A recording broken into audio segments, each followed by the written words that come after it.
Hi there. Today I'm going to walk you through how we respond to challenging behavior for our client James.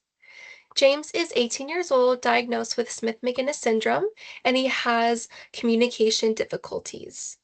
Sometimes he shows challenging behaviors like hitting or screaming during sessions. Before choosing any intervention, we always figure out why the behavior is happening. Behavior isn't random, so we want to understand the function behind it. Before starting treatment, we collected baseline data and ran a functional analysis. That just means we tested what happened after the behavior to see what kept it going. The baseline and functional analyses results show that James's behavior helped him get access to preferred items such as his iPad and escape tasks he didn't like. In other words, the behavior had a purpose. It was working for him. So our intervention focuses on two things: stop rewarding the challenging behavior and teach a safer, more appropriate way for James to get his needs met. The main strategy we're using is called extinction. Extinction basically means we stop letting the challenging behavior work for the individual. For example, if James hits to get a preferred item, during extinction, we don't hand over the item after hitting, we stay calm, keep everybody safe, and wait. Over time, if a behavior doesn't get reinforced, it usually decreases because it's no longer effective. It is really important to note that we never just ignore behavior and hope for the best without any other appropriate way to communicate. If we do extinction alone, two common things will happen. The first one is extinction burst. The behavior might get louder, faster, or bigger before it goes down. Second, the return of behavior.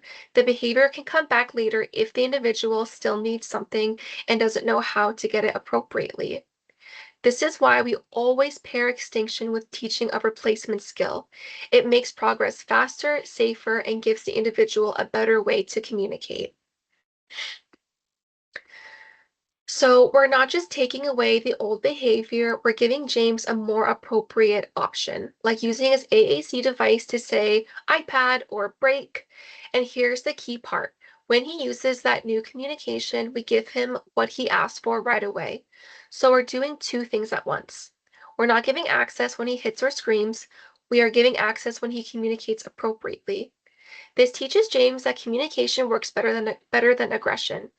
The technical term for this is differential reinforcement of alternative behavior, or DRA, but really it just means we reward the better behavior instead of the challenging one.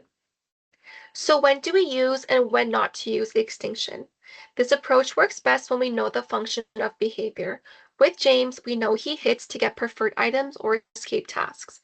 So extinction plus communication training makes sense.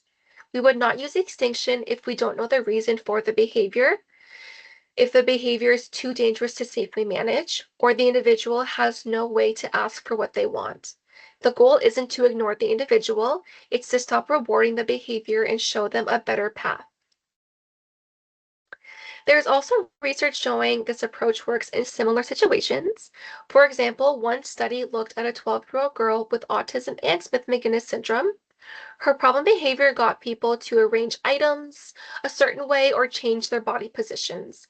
The researchers confirmed that this was the function, then used extinction with communication training. Over time, her problem behavior went down and her communication went up, even when she had to wait for what she wanted. This supports using extinction plus reinforcement for kids or adults with similar profiles, including James. So here's what this looks like for you in session.